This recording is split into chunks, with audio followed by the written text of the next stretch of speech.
యాభై ఏళ్ల విప్లవ విద్యార్థి ఉద్యమ ప్రస్థానములో నేర్ల రవి గారు మాట్లాడుతూ కళ్యాణ్ రావు అన్నట్టు అల్లిక అంటరానిదైంది. నిర్మాణంగా నిలబడాలంటే మన చరిత్రను మనమే నిర్మించుకోవాలి, మనమే లిఖించుకోవాలి, చరిత్రను నిర్మించాలి. నిజమైన చరిత్ర చార్విక లోకాయుతుల చరిత్ర లేకనే అబద్ధపు చరిత్ర, హిందుత్వ భావజాలపు చరిత్రలు నేటికి అందలమెక్కి కూర్చున్నాయి. అందుకే చరిత్ర లిఖించాలి, చరిత్రను నిలబెట్టుకోవాలి. అందుకోసమే మీ అనుభవాలను ఇవ్వండి, మీ చారిత్రక ఆధారాలతో సహా చరిత్రలను లిఖిద్దాం, చరిత్రలను రేపటి తరాలకు అందిద్దాం. దానికోసం మనం అందరం ఐక్యంగా చారిత్రక అనుభవాలను మొత్తము ఆయుధంగా రేపటి తరానికి అందిద్దామంటున్నారు కవి, నిర్వాహకులు, ఉద్యమకారులు నేర్ల రవి గారు. ఉద్యమ చరిత్ర గురించి మాట్లాడాలంటే అసలు ఇది నేను ఒక వక్తగానే కాకుండా ఇందులో నిర్వాహకుడిగా ఉన్నాను కాబట్టి కొన్ని విషయాలు మీతో ముందు నిర్వాహకుడిగా పంచుకోవాలి. ఒక చరిత్ర లిఖించడం అంటే ఇక్కడ ఆంధ్రప్రదేశ్ రాడికల్ విద్యార్థి సంఘం చరిత్ర, సంక్షిప్త చరిత్ర అని 1974 నుంచి 92 అంటే ఆర్ఎస్యూని అధికారికంగా బ్యాన్ చేసే వరకు ఉన్న చరిత్ర పుస్తకం ఒకటి వచ్చింది ఇదివరకే గతంలో. అంటే నిజానికి 92 తర్వాత అధికారికంగా ఆర్ఎస్యు లేదు. అయినా ఈ ఆర్ఎస్యు చరిత్రను చదివితే అంటే ఎంత ఉజ్వలమైన పోరాటం. ఒక 1574 నుండి వేణు అన్నట్టు 75లో వెంటనే ఎమర్జెన్సీ రావడం వల్ల బహిరంగంగా ఎక్కువ కాలం పనిచేయకపోయినా 77 నుంచి పనిచేసింది అనుకున్న, అంటే 77 నుంచి 92 అంటే ఒక 15 ఏళ్ల కాలం మాత్రమే. ఆ తర్వాత పనిచేయలేదని కాదు, కానీ అయితే ఈ రిపోర్ట్ కానీ ఇది కానీ ఆ ఉజ్వలమైన పోరాటాలను, చరిత్రను పూర్తిగా రికార్డు చేయలేకపోయింది అనేది దీంట్లో మొదట్లో కూడా రాశారు. తర్వాత జీనా హైతో మరనా సీఖో అని కామ్రేడ్ జార్జ్ పుస్తకం వచ్చింది. అది చదువుతుంటే ఎంత ఉద్విగ్న భరితంగా ఉంటుంది. చరిత్రలో అంటే ఒక అధికారికంగా చరిత్రలాగా రాసినప్పుడు అవి రిపోర్ట్ల లాగా ఉంటాయి. అది ఆ చరిత్రలోని సజీవత్వాన్ని పట్టుకోలేవు. కొన్నిసార్లు కొంతమేరకు పట్టుకోవచ్చు, పట్టుకోలేకపోవచ్చు. కాబట్టి ఒక సజీవమైన ఆ చరిత్ర రావాలంటే ఎంతో మంది ఆ విప్లవకారుల గురించి, ఆ విప్లవ విద్యార్థుల గురించి, విద్యార్థి నాయకుల గురించి తమ అనుభవాలు, వారి గురించిన అనుభవాలు రాస్తే తప్ప అది చరిత్ర పూర్తిగా రికార్డ్ అయినట్టు కాదు అని అది చదివినప్పుడు అనిపించింది. మన తర్వాత ఈ జనహృదయం జనార్దన్ అని కామ్రేడ్ ఉదయం సూరపనేని మోహన్ రావు గారు మాట్లాడారు. ఆయన కృషితో ఆయన విస్తృతంగా సమాచారం సేకరించి చేసిన దాంతో వేణు రాసిన పుస్తకం ఇది చదువుతుంటే కూడా నిజానికి మేము ఆర్ఎస్సీలో వచ్చినప్పటి నుంచే జనార్దన్ ఎంత గొప్ప నాయకుడు అనేది విన్నాం. గిరాయపల్లి మృత వీరుల్లో ఒగ్గు కథలు కూడా ఆయన గురించి వింటాం. కానీ మాకు తెలిసింది చాలా చాలా చాలా తక్కువ. ఈ పుస్తకం వెళ్తే కానీ ఎంత అద్భుతమైన పోరాటాలు ఆర్ఈసీలో కామ్రేడ్ జనార్దన్ నాయకత్వంలో నడిచినాయో అనేది మనకు అర్థం కాదు. అట్లాంటి చరిత్ర మొత్తం ఇది అంటే అది ఆర్ఎస్యు చరిత్ర భాగమే అయినా ఇది జనార్దన్ వ్యక్తిగత చరిత్ర కూడా. అట్లా అంటే ఇంకా ఇట్లాంటివి ఎన్నో వస్తే తప్ప ఆర్ఎస్యు చరిత్ర సంపూర్ణం కాదు. ఇదే కాకుండా మొన్న ఈ మధ్యనే కొద్ది నెలల కిందటనే ఫౌండర్ మెంబర్ అయిన ఆర్ఎస్యుకు ఫౌండర్ మెంబర్, నిజానికి RSU Andhra Pradesh radical students union ఏర్పాటు కాకముందే తిరుపతిలో పొద్దున చెప్పారు కామ్రేడ్ శివారెడ్డి, మేము అప్పుడు ఆర్ఎస్యు ఏర్పాటు చేసాము ఫస్ట్ అనేది.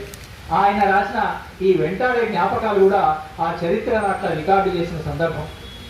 ఈ చరిత్రలు ఇట్లా ఉంటే ఇటువంటి చరిత్రలను ఇంకా ఎంతో మంది ఎక్కువ రాయలేని వాళ్ళు తమ అనుభవాలని చాలా వీరోచితమైన పోరాటాలను ముఖ్యంగా వరంగల్లో కానీ ఇంకా చాలా చోట్ల వింటూ మేము ఉద్యమాల్లోకి విప్లవ విద్యార్థి ఉద్యమంలోకి వచ్చిన తరం మాది. అటువంటప్పుడు ఆ వీరోచిత చరిత్రల్ని ఎట్లా పట్టుకోవడం, ఎట్లా రికార్డు చేయటం అని అనుకున్నప్పుడు ఈ 50 ఏళ్ల సందర్భంలో కొందరు మిత్రులు మనం కూడా ఈ 50 ఏళ్ల విప్లవ విద్యార్థి ఉద్యమం జరుపుదాము అని అనుకున్నప్పుడు చేయాల్సిన పని ఏంటి అంటే అప్పుడే అనుకున్నాం అందరితోటి అనుభవాలు రాయమని చెప్దాం. ఆ అనుభవాలు ఆ రాడికల్ విద్యార్థి ఉద్యమం యొక్క ఒక సజీవత్వాన్ని ముందుకు తీసుకురాగలుగుతాయి. రిపోర్ట్లు అక్కడ ఈ పోరాటం చేసాం, ఇక్కడ ఈ పోరాటం చేసామని కాదు, ఆ పోరాటం వెనకాల ఉన్న స్ట్రగుల్ ఏంటి, ఇటువంటివన్నీ రికార్డ్ అయితే తప్ప అది చరిత్ర రికార్డుగా ఉండదు అని అనే ఉద్దేశంతో ఈ సదస్సు పెట్టడంలో మేము మూడు టాస్కులుగా ఒకటి నిర్ణయించుకున్నాం. ముఖ్యంగా 2 టాస్కులు. ఒకటి ఇట్లా అనుభవాలని రికార్డు చేయడం అనేది. రెండోది విప్లవ విద్యార్థి అమరుల వీర గురించి గతంలో వచ్చాయి కానీ ఈ పుస్తకంలో కూడా కొన్ని ఉన్నాయి కానీ చాలా తక్కువ. ఆనాటికి ఆయన అమరులైన వాళ్ళ గురించి రేఖామాత్రంగానే ఉన్నాయి. అది వాళ్ళని కూడా రికార్డ్ చేయాలి అనే ఒక కర్తవ్యాన్ని కూడా తీసుకున్నాం. అదే సందర్భంలో ఈ చరిత్ర గురించి అనుభవాలు రాయమని చెప్పాం కదా, ఒక వారం రోజుల కిందటి దాకా 60-70 పేజీలకు మించి మా దగ్గరికి రాలేదు.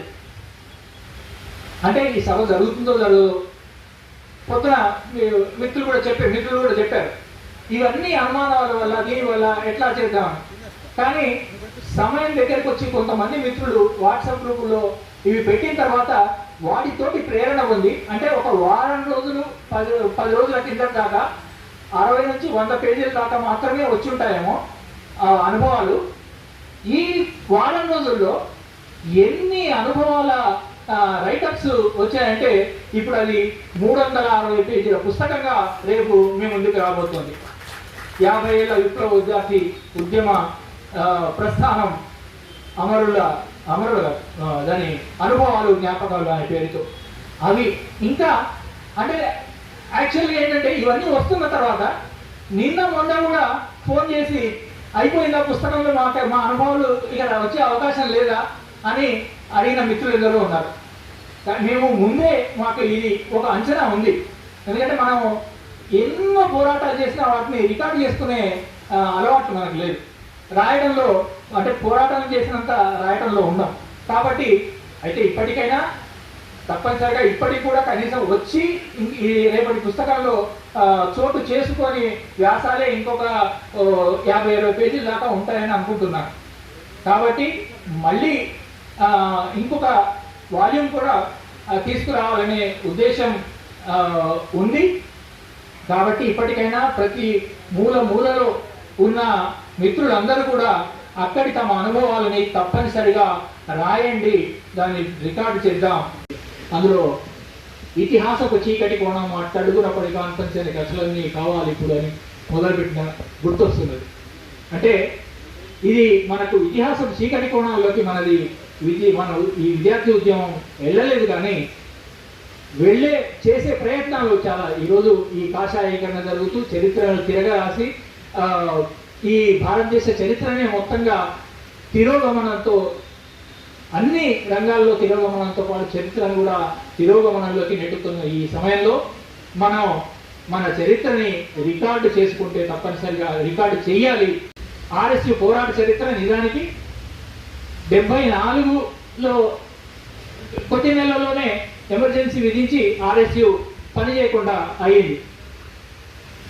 అయితే ఈ మధ్యకాలంలోనే ఆ 3-4 నెలల వ్యవధిలోనే 2-3 చోట్ల జమ్మికుంట ఇంకా 2 చోట్ల మహాసభ అంటే ఆ తాలూకా మహాసభలు జరిగాయి. అంటే ఆ ప్రయత్నాలు అప్పటి నుంచి జరిగాయి కానీ ఎమర్జెన్సీ తర్వాత అవన్నీ జరగలేకపోయాయి. అయితే ఎమర్జెన్సీలో ఏం జరిగింది, మరి విద్యార్థులు ఏం చేశారు? ఈ విద్యార్థుల్లో కొందరు అరెస్ట్ అయ్యి లేదా కొందరు ఇంకా పనిచేయలేని పరిస్థితిలో ఉంటే ముఖ్యమైన వాళ్ళంతా గ్రామాలకు తరలి వెళ్ళారు. వాళ్ళు ఆ కాలంలోనే రహస్య జీవితాన్ని ఎంచుకొని ఇంతకుముందు ఉదయం మాట్లాడుకుంటూ ప్రదీప్ కూడా మాట్లాడారు, ఆయన ఫ్యాక్టరీలోకి ఎట్లా వెళ్ళారు ఇవంతా. అంటే అట్లాగే ఈరోజు ఆనాటి ఆర్ఎస్యు నాయకులు, ఆర్ఎస్యులో ఇప్పుడు కొన్ని ఎట్లా అంటే ఎమర్జెన్సీలో ఈరోజు మావోయిస్ట్ పార్టీ కార్యదర్శి అయిన గంగన్న అంటే కేశవరావు, కామ్రేడ్ కేశవరావు ఆ రోజు వరంగల్లో హమాలీగా పనిచేసి కార్మికులను కూడగట్టడానికి ప్రయత్నం చేశాడు. కామ్రేడ్ శ్యామ్ అప్పటిదాకా జమ్మికుంటలో విద్యార్థులను సేకరించి 1974లో ఆర్ఎస్యు దీనికి తరలించిన కామ్రేడ్ శ్యామ్ లాంటి వాళ్ళు గ్రామాల్లోకి వెళ్ళి